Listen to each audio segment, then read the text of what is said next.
Roguemos ao nosso mestre, amigo Jesus, que permaneça conosco agora e sempre. Eu gostaria de agradecer a toda a comissão que nos deu a honra do convite, a Nasda e toda a sua equipe, e parabenizar pela organização, pelo acolhimento e pelo aconchego. Nós estamos vivendo um momento de grande espiritualidade. Estamos reunindo, com a presença dessa foto, desse slide, as duas Belém. A Belém geográfica, arqueológica e histórica, e a Belém do Pará. A palavra Belém vem do hebraico Beit, que significa casa, e Lechem, que significa pão. Então a Beit, casa em hebraico, não significa só residência. Significa também geração, família, dinastia. Jesus é da família de Davi, embora tenha vindo 28 gerações depois. Mesmo assim, do ponto de vista espiritual, ele continua ligado à família de Davi. Então, Ilechem é pão. Eu sou o pão da vida. Então, nós estamos unindo as duas Belém, as duas casas espirituais que nos trazem o pão da vida, que é Jesus. Temos trabalhado desde 1964 que eu estudo a Bíblia. Comecei como seminarista, continuo hoje como professor. Na minha área teológica, eu fundei um curso de ciência das religiões em João Pessoa, onde eu leciono judaísmo e cristianismo primitivo. E tenho descoberto e procurado, durante esses quase 50 anos de estudo, entender Jesus. Buscar Jesus incondicionalmente. E juntando o judaísmo com o cristianismo e o espiritismo, nós temos todas as chances de conhecer e entender Jesus. Mas quando a gente pergunta quem é Jesus, você só vai poder encontrar algumas explicações no Evangelho e na própria história de Jesus. Nós ocidentais temos a mania de achar que Jesus é cristão e ocidental. Infelizmente, Jesus nunca foi ocidental, nem nunca foi cristão. Ele deixou a sua filosofia que originou o cristianismo, mas ele nunca foi cristão. Nós o ocidentalizamos, desnaturalizamos Jesus, que é, na verdade, um judeu. E nós, além de ocidentalizarmos Jesus, ainda criamos o verbo judiar como coisa pejorativa. Esquecendo que quando a gente fala, dizemos no bom nordestinês, não judei dele, nós estamos ofendendo o nosso mestre maior, o judeu que é Jesus. Então nós temos trabalhado nesse sentido, desde que conhecemos a doutrina espírita, que pela dor e pela faculdade mediúnica, fomos obrigados, eu digo entre aspas, a fazer uma escolha. Ou a doutrina espírita, ou o sanatório psiquiátrico. Eu não sou lá muito burro, fiquei com a doutrina e não estou arrependido, graças a Deus. Jesus deixou esta grande frase, que já foi antecipada pela nossa querida mestra, doutora Marlene Nobre, que a gente tem que buscar a verdade, porque só a verdade nos liberta. Mas a verdade, o que é a verdade? Pilatos perguntou várias vezes a Jesus e ele não respondeu o que era verdade. A verdade é uma palavra que eu poderia dizer mística. A Guemará, que é um livro judaico, ele diz que a verdade é o selo de Deus, porque a verdade é formada no hebraico de 3 letras. A palavra se chama Emet, que é formado de 3 letras. A primeira letra do alfabeto, a letra intermediária e a última. E quando Isaías diz, Anirishom ve'aharom, em hebraico se diz, eu sou o primeiro e o último, que Jesus repete no Apocalipse, ele está falando que ele é completo. Porque a Emet é formado de 3 letras, começo, meio e fim. Então a verdade não tem meio termo, não existe meia verdade. Existe a verdade sempre como completa. Por isso que Jesus não quis responder a Pilatos, que ele achou desnecessário chover no molhado, ou sei lá, oferecer algo que ele não estava à altura de compreender. E nós precisamos, para se entender cristianismo, a gente tem que conhecer judaísmo. Porque é de lá que vem toda a questão. Por isso que Kardec, sabiamente, não chama de Velho e Novo Testamento, mas chama de primeira, segunda e terceira revelação, porque, como bem sabiamente diz Emmanuel, elas se completam. Nenhuma veio para destruir a outra, cada um veio a seu tempo, voltado para as pessoas compatíveis com a evolução daquela época. E nós recebemos as 3. O judeu pode dizer que não conhece o Cristo, porque ele não veio o Evangelho. Ele pode dizer que não conhece a doutrina espírita, porque ele é judeu. Mas nós espíritas, baseado na questão 627 do Livro dos Espíritos, que diz que não podemos pretestar a ignorância, porque nós conhecemos a primeira, a segunda e a terceira. E em determinadas ocasiões, quando eu começo a refletir sobre isso, eu digo assim: Deus tenha piedade de nós. Porque para nós não há desculpa. Nós conhecemos todas as 3 verdades. Então não podemos ficar em cima do muro. Temos que agir. E palavras como amor, ahavá, que foi o tema da grande palestra do nosso querido Dr. Alberto, no judaísmo ela tem uma só colocação. Ahavá. Mas vieram os outros idiomas e mudaram os seus conceitos de acordo com o seu conhecimento. E eu hoje digo a vocês uma coisa. Depois de aproximadamente 30 anos de pesquisa na minha área de idiomas, eu digo que a pior coisa que pode ter acontecido a nós foi o idioma grego entrar no meio do cristianismo. Parece um contrassenso. Porque é só o que a gente tem hoje para buscar, é o grego. A história de Jesus nos evangelhos. Mas as raízes de Jesus é o que tem nos salvado, pelos conceitos originais. Então, palavras como ahavá, fé. Fé em hebraico é emuná. E emuná não é crença. Emuná vem de imun. Imun em hebraico é exercício. Portanto, a fé é o exercício do bem em favor do que me cerca. Não é apenas a crença. Daí porque o irmão de Jesus, Tiago, diz que a fé sem obras em si é morta. Mostra-me a tua fé sem obras, que eu te mostrarei a minha fé pelas minhas obras. E palavras como shalom, que é paz. Shalom não é simplesmente aquela paz como a gente fala, mas Jesus dizia: minha paz vos deixo e a minha paz vos dou. Não como o mundo conhece.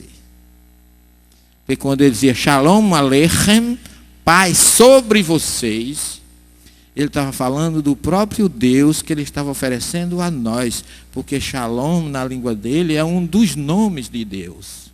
Então veja que a gente precisa dar um pouquinho de retrocesso na história para que a gente possa entender muitas questões e não ficar perdido nos conceitos atuais por não conhecer os conceitos antigos.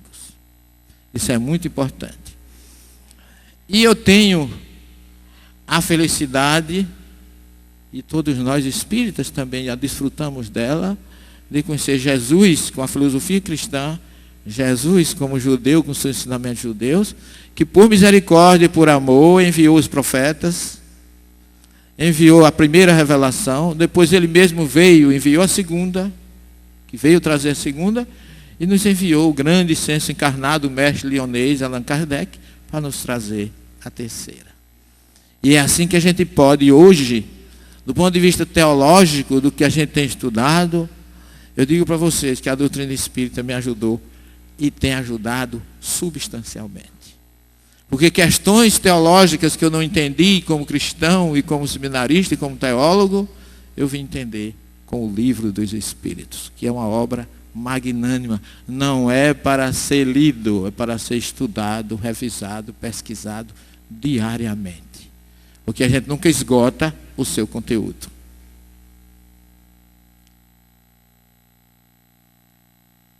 Eu vejo essa foto, eu estou repetindo propositadamente, porque essa foto, para nós cristãos, tem um significado, para o judeu tem outro. Para nós cristãos, significa o domingo de Ramos, que aconteceu uma semana antes da Páscoa. Não é assim que a gente aprende? Que eu aprendi, que todos nós aprendemos. Mas essa foto aí, esse fato não aconteceu uma semana antes da Páscoa. Essa entrada triunfal de Jesus em Jerusalém aconteceu na festa dos tabernáculos, ou a festa chamada Sucote, que Sucá em hebraico é barraca, o plural é Sucote. Então a festa dos tabernáculos, ou a festa das barracas, ocorre no mês de setembro. Tirei, que é o mês hebraico. Então, de setembro a abril, são 7 meses e não 7 dias, como a gente aprende na Igreja Católica, com a religião católica. Então vocês vejam que se você volta um pouquinho no passado, você vai descobrir coisas interessantes e novas. Então, aqui a gente tem que unir Evangelho e Espiritismo, para que tenhamos consciência que Espiritismo não existe sem Evangelho. É bom que isso fique bem claro, porque muita gente pensa que nós espíritas não conhecemos a Bíblia, não gostamos da Bíblia. Mas Jesus já está no jardim do Éden, na história de Adão e Eva. A palavra serpente, que todo mundo tem como elemento pejorativo, que foi quem botou a perder o homem, através da coitada da mulher que leva toda a culpa, não é? Porque se você for ler o livro do Gênesis, meus queridos irmãos, como está escrito literalmente, é uma obra pueril que não tem nenhum significado. Começa porque nós estamos em pleno século XXI, e se entrar uma serpente aqui agora e disser bom dia, não fica ninguém, eu vou ficar falando sozinho aqui. Mas naquela época a serpente já conversava naturalmente com Eva, sem nenhum problema. Eu ainda tenho alguns amigos protestantes que dizem que a serpente tinha 4 patas. E que perdeu as patas depois que enganou Eva. E eu digo, meu filho, se tem 4 patas, como cientista da área de saúde, estudioso, se tinha 4 patas, era coelho, cavalo, cachorro, serpente, jamais. Porque a ciência não dá salto, está aí a doutora Marlene que sabe disso. Então a gente tem que ter essa consciência. Esse conhecimento de quem nos dá isso é a doutrina espírita, porque o Espírito Erasto diz, é melhor negar 9 verdades do que aceitar uma mentira. E nós temos o direito de verificar se aquilo que estão nos passando procede ou não. E por isso que é bom falar para espírita. E se for mulher, saia de perto. E se for mulher, espírita e advogada, eu que o diga, porque eu sou casado com uma há 35 anos. Então a coisa fica mais ainda séria para você ter racionalidade no que você vai dizer. A palavra nahash, em hebraico, serpente, tem o mesmo valor numérico da palavra Mashiach, que em hebraico significa Messias. Então a serpente que veio trazer a noção do certo e errado, do bem e do mal, é a consciência messiânica ou crística entrando na nossa vida. Depois dela que surgiu o livre-arbítrio, o conceito do que é certo e errado. Portanto, Jesus já está no Gênesis, trazendo para nós a noção do que é certo e do que é errado. Então não podemos esquecer que sem o velho, ou o judeu chama Brit Rishon, que é a primeira aliança, e Kardec, com o seu bom senso, não chama de Velho Testamento, mas primeira revelação, que na primeira revelação está todas as bases do Evangelho de Jesus, e a gente sabe que os profetas falaram dele, toda a história veio por causa dele. E que lá, em A Caminho da Luz, Emmanuel nos coloca isso muito bem. E nós vamos ver isso daqui a pouco, se Deus quiser, com algumas informações adicionais aqui eu não estou dominando o slide, eu não estou vendo bem. Eu vou tirar esse microfone daqui, desculpem.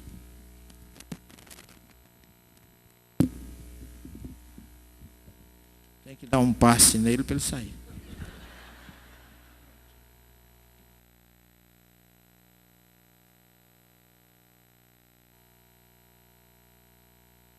Fica tranquila que eu sou meio atleta.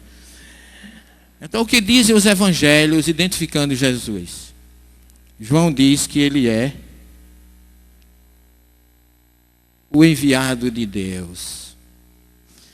O nosso mesmo grande discípulo diz que ele é o caminho, a verdade e a vida. Só que a gente pensa que caminho aí é estrada, é via, e não é. A palavra derer em hebraico vai mais além. A palavra derer em hebraico significa corpo doutrinário. Conceitos, reunião de elementos doutrinários para um ensinamento. Então Jesus é o caminho nesse sentido, que ele trouxe as bases para a nossa conduta. Por isso que ele diz que eu sou. E como o hebraico não tem o verbo ser e o verbo estar é a mesma coisa, ele pode dizer ou eu sou ou eu estou no caminho, na verdade e nas vidas, porque a palavra hebraica não existe no singular, não se diz minha vida, mas nós dizemos Haim, que significa vidas, porque a própria palavra já dá ideia de sucessivas existências. Por isso que Deus, segundo Moisés, não soprou em nós um sopro de vida, mas um sopro de vidas. Como diz o Salmo 23, certamente bondade e benevolência me seguirão todos os dias das minhas vidas. É isso que Davi coloca no Salmo 23 e não da minha vida. E nós temos aqui, falando ainda que Mateus, que ele é o Messias prometido e também o Mestre por excelência. E o que dizem os profetas? Dizem que Miqueias disse que ele nasceria em Belém. Daniel diz que ele é o chefe, um chefe ungido, porque o ungir, a palavra ungir, é que deu origem ao termo Messias, Hamashiach, que o grego chama de Cristo. Mas ungido significa escolhido por Deus. Jesus foi o maior dos escolhidos por Deus que viveu e que veio entre nós. Aqui ele chegou, em Belém. Essa é a Belém de lá, não é a Belém de cá. Mas ambas estão unidas. E aí ele chegou. Essa estrela com 14, vocês vão ver que ela tem 14 pontas. Por quê? Porque simboliza 14 gerações. Mas nós temos 14 gerações de Abraão a Davi, 14 gerações de Davi ao cativeiro da Babilônia e 14 gerações do cativeiro da Babilônia até Jesus. Então nós temos aí as 42 gerações, por isso que a estrela, aonde ele chegou na manjedoura em Belém, tem 14 pontas. E eu não sou Roberto Carlos, mas esse cara sou eu.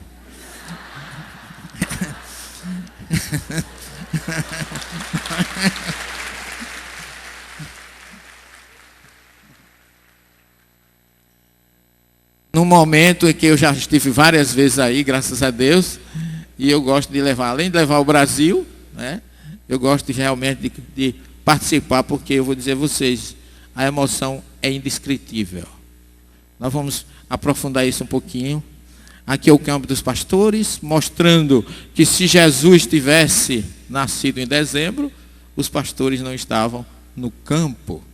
Aqui exatamente essa igreja, construída programada e projetada por um grande arquiteto italiano Berlucci, representa o local onde os pastores estavam. Se Jesus tivesse nascido em dezembro em Israel é gelado, é frio. Daí porque, como bem falou Divaldo ontem na palestra, provavelmente ele nasceu em abril, que já é começo de primavera, então eles podiam ficar no campo com seus rebanhos, sem ir para as cavernas.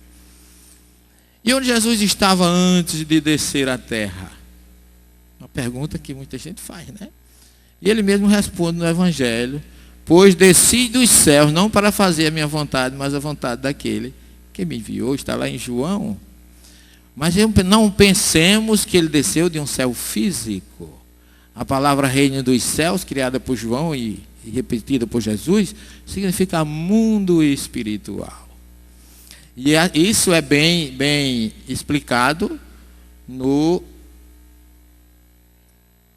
pelo próprio Jesus, no Monte das Oliveiras, quando ele, na sua oração final, que está lá narrado em João 17,5, ele confirma: Pai, chegou a minha hora.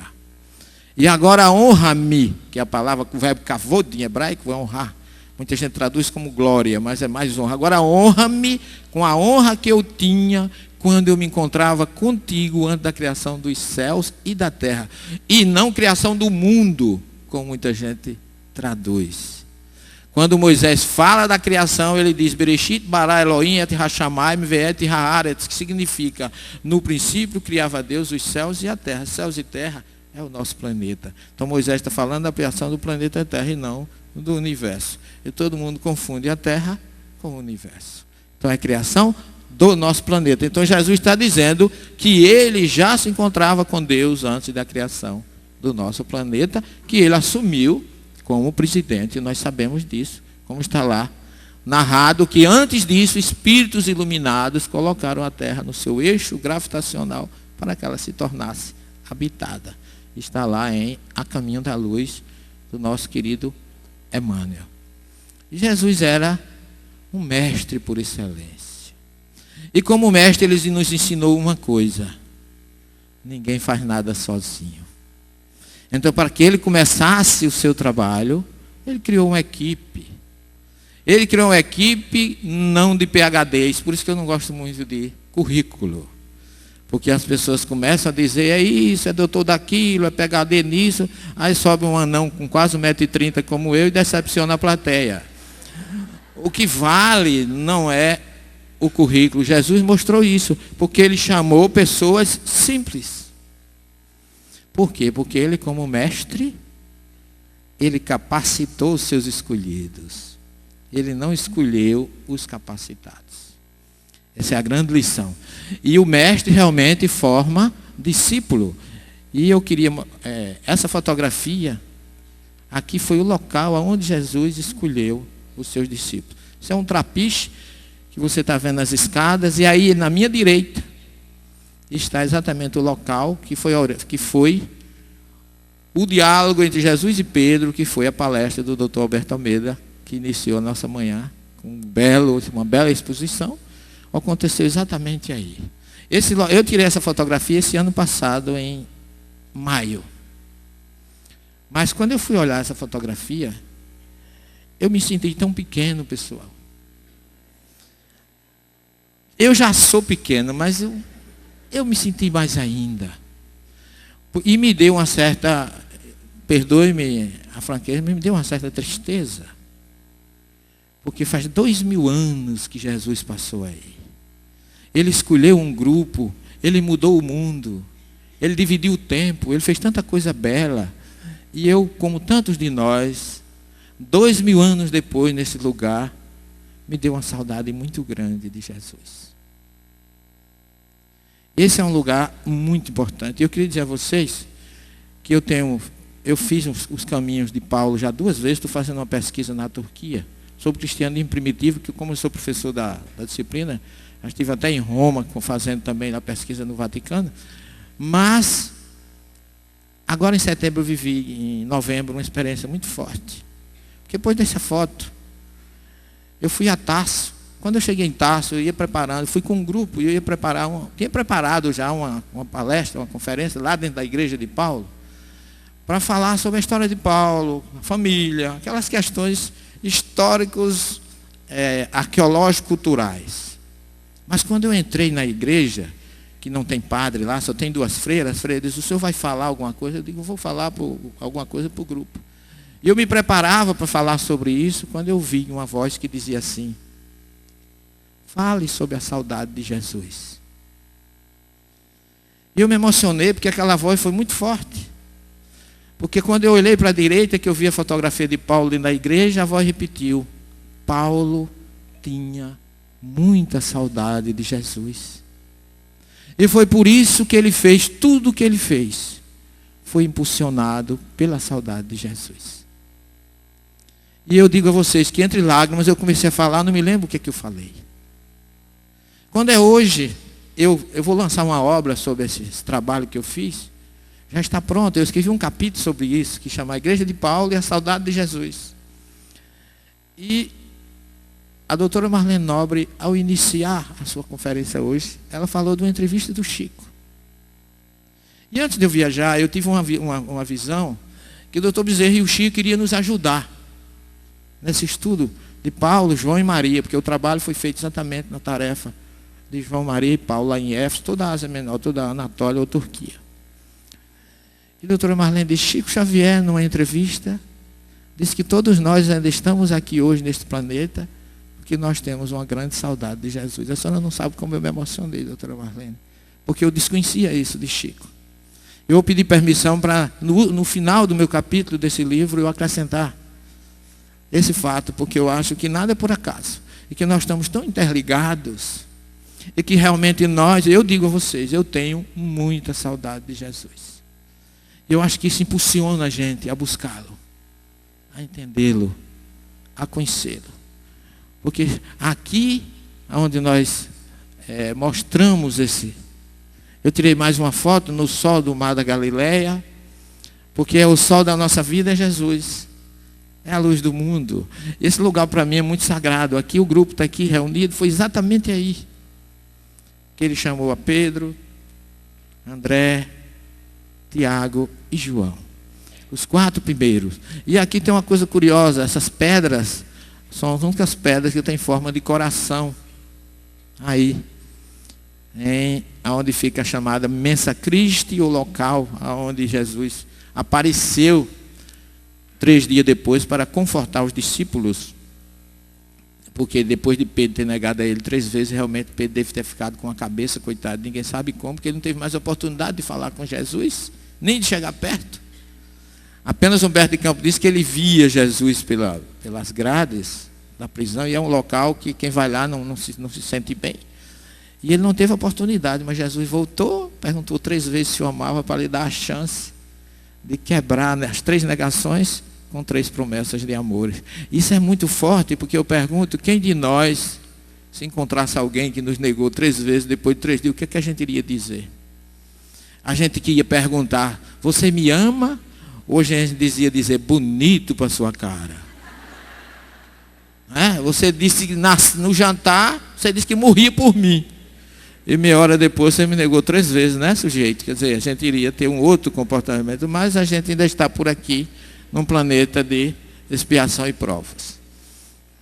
E eu queria fazer didaticamente uma pequena distinção entre discípulo e apóstolo. Porque é importante, às vezes a gente confunde. Jesus teve discípulo, Jesus teve apóstolo, né? A palavra, o termo hebraico para discípulo é talmide. Daí vem a palavra Talmud em hebraico, que é estudo. Talmide é aquele que estuda com o mestre. Então Jesus, todos os 12 escolhidos por ele, foram seus discípulos. Agora, o hebraico tem uma palavra chamada, o verbo lishloach, que é enviar, e tem sholeach, que é enviado. Então Jesus formou discípulos e depois transformou em enviados. Só que os enviados, o grego chama de apóstolo. Daí porque Paulo não foi discípulo. Quando fala de Paulo, todo mundo só fala de Paulo, apóstolo. Ok, pessoal? Eu acho que agora fica mais fácil de separar uma coisa da outra. O discípulo é aquele que aprendeu. O enviado é aquele que depois que aprendeu, vai em missão. Que poderá ou não repetir as lições do mestre. Praticar ou não, né? No Novo Testamento nós temos Jesus dizendo: eu vos envio como ovelha entre os lobos. Por isso, sede prudentes como as pombas e simples como as pombas e prudentes como as serpentes. Que dois ensinamentos fantásticos, né? A gente olha a serpente muitas vezes com tanta ojeriza, e Jesus as chamou de prudentes. Então, está um grande ensinamento para aqueles que são os seus enviados. E nós somos enviados dele. À medida que aprendamos o seu conhecimento, Paulo não conviveu com ele, mas um encontro só que teve com ele passou a ser um dos seus maiores defensores. E nós temos ainda José dizendo lá no Gênesis: Deus me enviou adiante de vós, falando para os seus irmãos. E o maior e primeiro grande enviado de Deus foi Abraão, que como grande médio que era, ouviu uma voz o enviando para a terra de Canaã. Esses foram enviados sem serem discípulos, foram apóstolos sem ter. Já vieram preparados da espiritualidade. Moisés também foi outro, que foi: vai, pois eu te enviarei ao faraó para libertar o meu povo. E a voz pergunta: quando eu chegar lá? O exemplo de Moisés é fantástico, porque nós gostamos de procurar saber o que vamos receber numa missão. E quando a voz diz assim: vai ao Egito e liberta o meu povo, nós sabemos da história que Moisés estava muito comprometido, que ele já tinha fugido do Egito. E a pergunta dele é fantástica. Ele não pergunta: como é que você está me mandando ir para um lugar daquele, que eu já tenho um problema lá? Quanto eu vou ganhar para fazer isso? A colocação dele, a disponibilidade dele é total. Quando eu chegar lá, eu vou dizer que quem me enviou. Porque ele não sabia nem o que falava.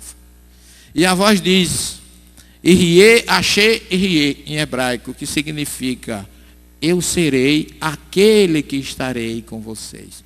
Todos os tradutores teimam em dizer que a resposta foi: eu sou aquele que sou. Não. Isso não é nem resposta. Eu serei, o verbo está no futuro, o verbo Irie, Ani, Irie, eu serei, Achê, Irie, aquele que serei ou estarei com vocês. Então é essa a verdadeira tradução desse versículo do livro do Gênesis. E aqui nós temos o Mar da Galileia, local maravilhoso. Dele a gente tem a possibilidade de ver praticamente todo o ministério de Jesus na Galileia, porque daqui você vê todo o mar, você vê Cafarnaum, Tiberíades, Tábega, você vê todo Migdal, todo o ministério de Jesus, você avista daí. Esse lago é um lago maravilhoso, formado pelas nascentes que vem lá de Bânias, no pé do Monte Hermon, aonde Jesus se revelou, perguntou em Cesareia de Filipe: quem dizem os homens que eu sou? É aí. Esse lago nasce lá em Bânias, forma o Mar da Galileia, que é um lago com 13 quilômetros de largura, 36 de comprimento e aproximadamente 245 metros de profundidade. Toda a água doce de Israel provém daí. Aí tem vida, muito peixe, muita árvore, muita água doce, e é meio de sobrevivência ainda hoje para muita gente. E esse lago, geograficamente, ele tem uma lição espiritual para nós, porque ele recebe toda a água que vem da nascente, constitui seu lago, e ele origina o Rio Jordão, ou o Vale do Jordão, que é o vale fértil de toda Israel. É ali que sai toda a fertilidade, porque ele recebe e doa.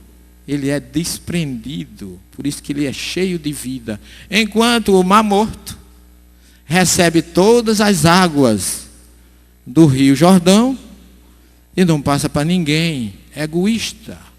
Por isso que é morto, por isso que é chamado de Mar Morto. Porque quem recebe e não distribui é morto. Está aí a lição geográfica do próprio mar. Isso aqui nós fizemos uma grande reportagem que vai originar esse ano um filme documentário chamado Nos Passos do Mestre, pela Rede Mundo Maior de Filmes. Estamos preparando e deve ser lançado até novembro, já está com tudo preparado o projeto. E nós vamos lançar, se Deus quiser, esse ano a nível nacional, pela Rede Mundo Maior de Filmes. Esse cara sou eu de novo, mas é só para... É muita folga, o paraibano de Alagoa Grande, lendo um jornal em hebraico dentro do Mar Morto, mas tudo acontece na vida da gente. Mas eu estou mostrando que o Mar Morto tem uma coisa boa. É a região mais profunda do planeta, fica a 400 metros abaixo do nível do mar e não tem vida. 60% da sua estrutura é sal e minerais. Só tem uma vantagem: ninguém morre afogado nele. Porque qualquer coisa nele flutua, porque a quantidade de sal é muito grande. Por isso que eu tirei essa foto, não foi para me exibir, porque na verdade você não consegue ficar muito tempo, mais de 15 minutos dentro dele não, porque ele começa a coçar, arder, e você tem que procurar uma água doce imediatamente. Ok? Isso aqui é o início do ministério de Jesus. Cafarnaum, onde ele inicia. Kifar em hebraico é aldeia e Nahum é o profeta. Então Cafarnaum é a aldeia de Nahum, onde ele iniciou na Galileia o seu ministério. Por isso que é chamado de cidade de Jesus. Para quem não conhece, essa é a minha alma gêmea, que sempre me acompanha nas minhas palestras. Nós espíritas sabemos que não existe alma gêmea. Cada espírito tem uma identidade. Mas, parodiando aí o meu querido Alberto Almeida, que une muitos casais e orienta muito, eu prefiro chamar de alma gêmea do que alma que geme ou algema. Eu acho que não ofende absolutamente nada, não é, Alberto? Eu acho que não vai ter nenhum problema. E o Mar da Galileia é essa estrutura maravilhosa. Aí nós já temos essa fotografia tirada de dentro do Mar da Galileia, aonde ocorreu um fato aí muito interessante, que existem 2 fatos no Evangelho, que isso é narrado no Evangelho de Marcos 4, 35 a 41, onde diz Marcos que eles estavam pescando e Jesus dormindo. Jesus não era feito a pesca, né? Porque qualquer pesca a gente quer saber o tamanho do peixe, como é que vem, quanto tirou. E Jesus não estava nem aí, pegou um travesseirinho e foi dormir. Só que eu já estive em Israel várias vezes, inclusive nos meses de fevereiro, que já peguei até neve lá, mas nessa época o vento do Vale do Jordão encana e chega no Mar da Galileia e forma ondas realmente, e vento forte, tempestade. Eu já peguei quase uma tempestade aí também. Mas diz a história que quando eles começaram a ver aquele transtorno, os discípulos se apavoraram e disseram: acorda, o mestre. Acorda. Jesus sentou, levantou a mão e a tempestade parou, acabou, nenhum problema. Disseram assim: mas quem é esse que até os ventos e as ondas obedecem? E eu como seminarista, eu fiz muito retiro com esse fato da tempestade acalmada, que era tido como um milagre. E a ciência veio provar, e Kardec, através da Gênese, que o milagre seria uma revogação da lei da natureza, e que o milagre é exatamente a nossa desinformação. Então tem 2 fatos no Evangelho que quando eu me tornei espírita, que como católico, com todo respeito, eu usava inclusive contra a reencarnação. Mas eu só fui encontrar a resposta na nossa querida doutrina. É que conta que Jesus vinha com os discípulos e encontrou um cego de nascença. João 9, lá na piscina de Siloé. Olha lá. Por quê? Porque Jesus diz assim: vai. Jesus curou e botou lama nos seus olhos e enviou para ele se lavar na piscina. Daí porque ele chama piscina de Siloé, ou piscina do envio, ou a piscina a qual Jesus enviou o cego para se lavar. E que os discípulos perguntaram: mestre, quem errou? Ele ou seus pais, para que ele nascesse cego? E a pergunta denota que havia uma crença que alguém que errava Podia nascer com defeito porque errou, mas se nasceu com defeito porque errou na outra e ele era cego de nascença, não pode ter errado nesta. Tinha que ser lá atrás. Ok? Mas aí a resposta de Jesus é um pouco desconcertante. Porque ele diz assim, nem ele, nem seus pais.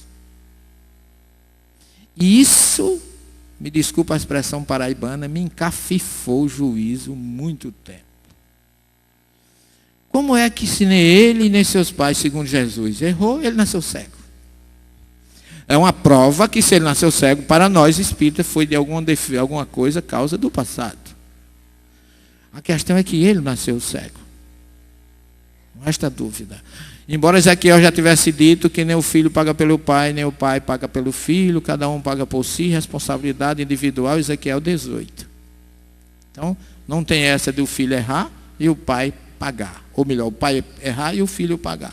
Como está lá no Êxodo, que Deus sanciona, é um juiz que sanciona o erro dos pais, nos filhos dos filhos, na terceira, quarta e até 1000 gerações. Mas os tradutores colocam até a terceira geração. Não pode. Se a preposição hebraica fala em al em hebraico é sobre, e não ad. Ad é que seria até. Então Jesus está falando que, Jesus não, Moisés, que Deus é um juiz que sanciona, ou seja, ele faz com que aconteça que aquele que errou comece a pagar a partir da terceira, porque eu posso vir como filho do meu filho. Eu posso voltar como meu neto. Aí sim, eu vou assumir o meu erro. Agora o filho nascer cego porque o pai errou? Jamais. Onde eu achei resposta para isso, meus irmãos? No livro dos Espíritos. Capítulo sobre a reencarnação. Pode um espírito que não tem mais necessidade de descer a um planeta inferior reencarnar nele? Resposta dos espíritos, pode sim. E qual seria o mérito? Ele vem em missão, e mesmo vindo em missão, ele também evolui. Está aí a resposta que eu procurei durante 28 anos como católico e não achei. Encontrei no livro dos Espíritos em Kardec. Então, ele realmente, aquele jovem, não pecou. Nem ele, nem o pai. Ele desceu e Jesus disse, o que nele se procede é para que o Filho do Homem seja testificado. Aquele Espírito veio em missão para testificar Jesus como o Messias. E aqui na tempestade, como é que foi? Por que é que vocês não têm fé? É o que Jesus pergunta. E o que é que Jesus fez aí? O Mar da Galileia, esse é o grupo nosso, mas é um ambiente tranquilo. Você vê que aí não tem quase onda. Mas a tempestade, a gente sabe que existe em determinado período que devia ter sido esse que aconteceu. Então, na questão, como judeu, Jesus estava falando para judeu, está lá em Mateus 4, 25, multidões o seguiam da Judéia, da Samaria, de Além Jordão, de Decápolis, não tinha cristão, tinha judeu. Felizmente devia ter. A gente gostaria muito que tivesse cristão, que tivesse brasileiro, que tivesse gente aqui de Belém do Pará, que tivesse lá, sem nenhum problema, seria ótimo. Mas não tinha. E ele ensinava para aquele povo de acordo com o conhecimento deles que ele tinha naquela época. E tem uma história no judaísmo muito interessante que fala de fé.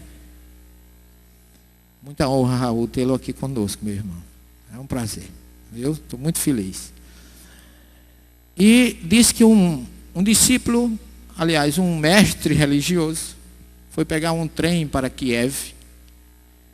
Ele entrou na fila às 11 horas da manhã. O calor estava assim, Belém do Pará e Paraíba, 32, 35 na sombra, 45 no sol.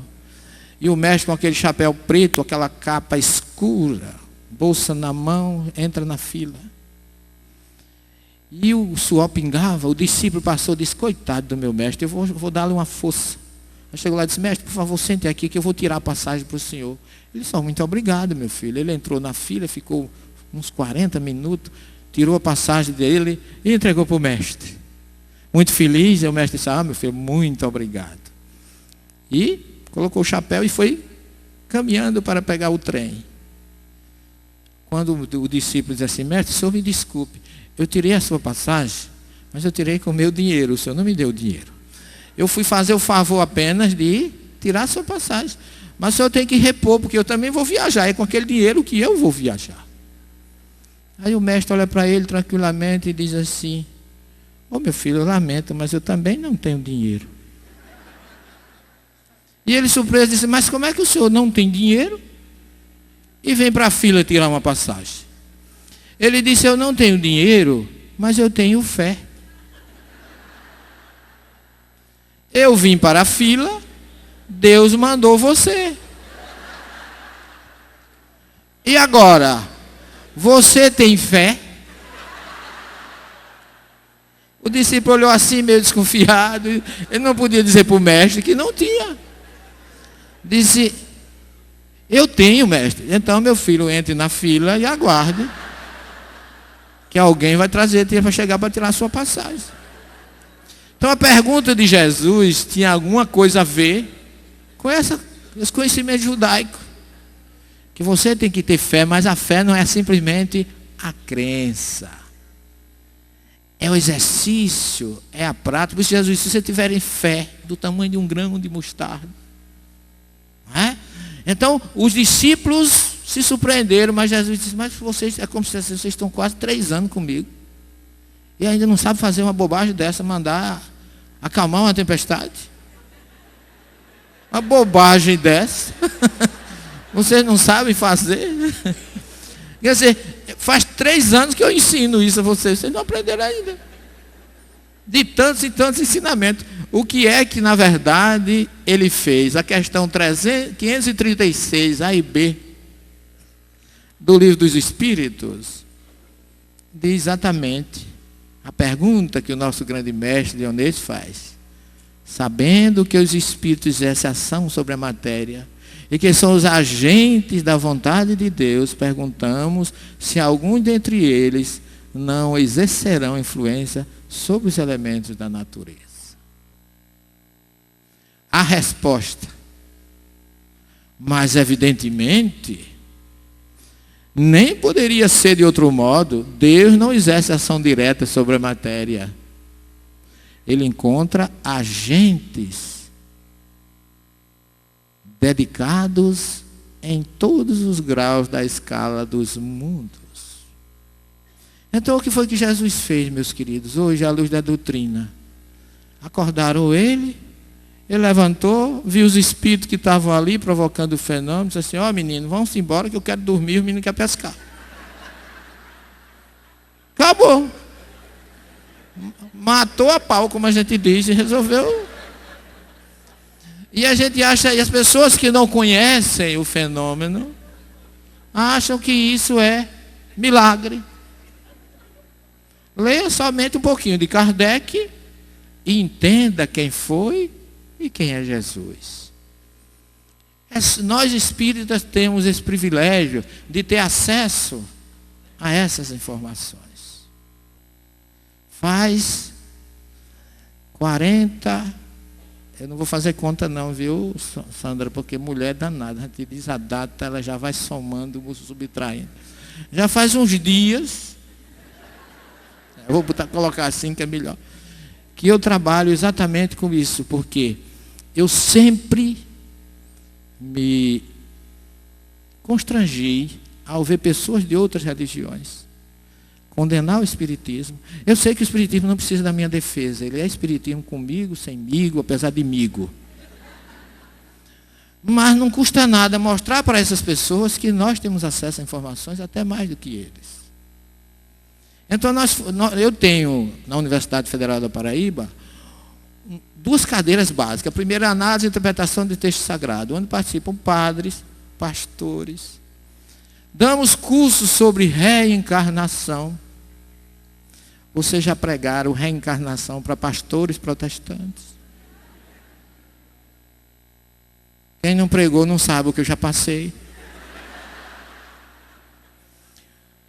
Porque os brancos ficam meio pálidos, os morenos ficam meio arroxeados, e outros nem aguentam ouvir. Mas com o tempo você vai mostrando a verdade. Porque quando eu vejo que estão todos realmente quietos, eu digo, olha gente, não fui eu que criei a reencarnação. A reencarnação está em todas as religiões do mundo. Está no sufismo dos árabes, está no hinduísmo, está nos gregos. E nós espíritas, apenas Kardec trouxe, codificou e colocou como os princípios da doutrina. Porque a reencarnação é misericórdia divina. E gostando ou não gostando, meus amigos pastores ou padres, achando certo ou errado, não tem problema, porque vocês vão reencarnar do mesmo jeito. E se não gostar da doutrina espírita, vai ser melhor, porque vai reencarnar numa família espírita. Aí já resolve o problema. Então nós temos todas as oportunidades de mostrar. Eu tenho tido essa oportunidade, porque eu digo a vocês, eu estudei 10 anos hebraico. Comecei 5 anos sozinho, depois 5 anos com professor. E eu estou concluindo pela Universidade de Jerusalém um curso de proficiência em hebraico. Sabe por quê? Pela doutrina. Porque tem muita gente que ainda acha que eu não sei hebraico. Acredita nisso? Quando eu fui lançar o meu primeiro livro, analisando as tradições bíblicas, que já está em 10ª edição, uma colega universitária, professora, espírita e advogada. Ela ligou para mim e disse assim, professor Celestino, eu soube que o senhor está lançando uma obra sobre a doutrina espírita e que o senhor fala no seu livro sobre a língua hebraica. Eu digo, disse, vou comprar o seu livro. Eu fiquei contente, a gente fica meio vaidoso. Aí vem a pergunta meia bomba dela. E se eu posso acreditar no hebraico do seu livro? Pergunta de advogada, mulher e espírita. Não é?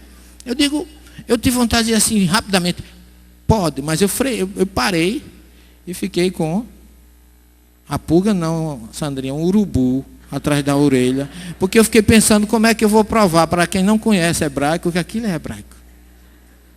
Como é que você vai dizer para o deficiente visual de que cor é o azul, o verde, o amarelo? E aí a espiritualidade me colocou na minha frente um homem, que depois com ele mesmo nós traduzimos os 1534 versículos do Gênesis, um israelense, nos tornamos amigos. E eu queria comunicar a vocês que há 4 anos eu trabalho junto, sob a orientação do nosso mestre, Dr. Bezerra de Menezes, com a equipe de Israel, coordenada por mim, com mais uma família de Bet Shoan, que lá em Tel Aviv, e o querido Gade, são 5. Pai, filho, esposa, Gade e eu. E nós estamos passando o livro dos Espíritos para o hebraico.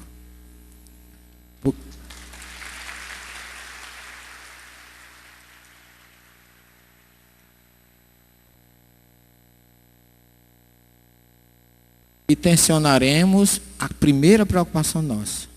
Vai ser um capítulo introdutório para apresentar Jesus aos judeus que ele não conhece. Vai ser o maior trabalho.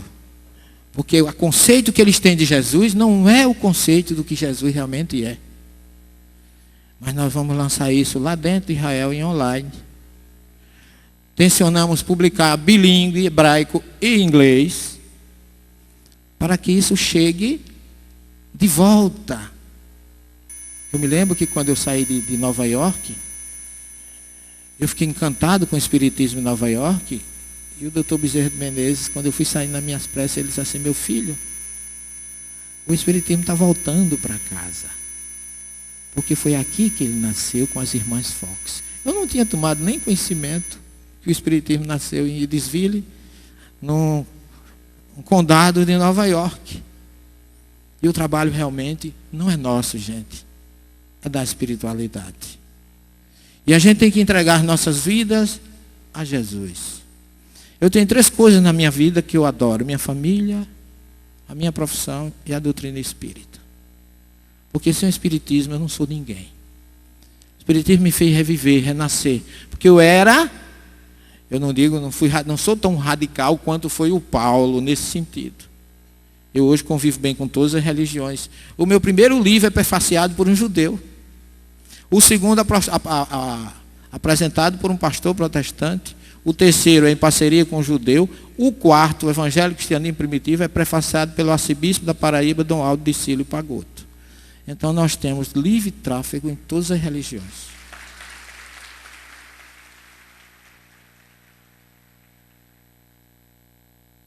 Porque o Espiritismo não faz proselitismo, mas aonde você chega em todas as religiões, eu hoje estudo desde a origem do sagrado até o neopentecostalismo, que faz parte do nosso curso, e em todos eles o Espiritismo está lá, de uma forma ou de outra, com a reforma moral, com a mudança interior. A primeira frase que Abraão escuta de Deus, lerá, que é do verbo lalechet, e que todo mundo diz, sai da tua parentela, não significa mais ou menos isso não. Lerá é vai para dentro de ti mesmo. Já prega. A primeira frase de Abraão escuta é pregando a reforma interior. João chega no deserto pregando, Tahazu batechuvá, voltai-vos para dentro de vós mesmo. Reforma íntima. Reforma interior. E o livro dos Espíritos vem como eixo central e filosofia, a reforma íntima. Então isso vem de geração em geração, em todas as épocas, em todas as religiões. Não adianta fugir. Deus é único, nós somos um só rebanho, e Ele é só o nosso pastor. Eu queria agradecer a paciência de vocês, e do fundo do meu coração dizer, sintam realmente, como nós temos procurado sentir, saudade de Jesus. Porque só sentindo saudade dele, nós vamos ter o impulso de ir ao seu encontro. Que ele permaneça conosco hoje e sempre. Bom almoço para vocês. Muita paz.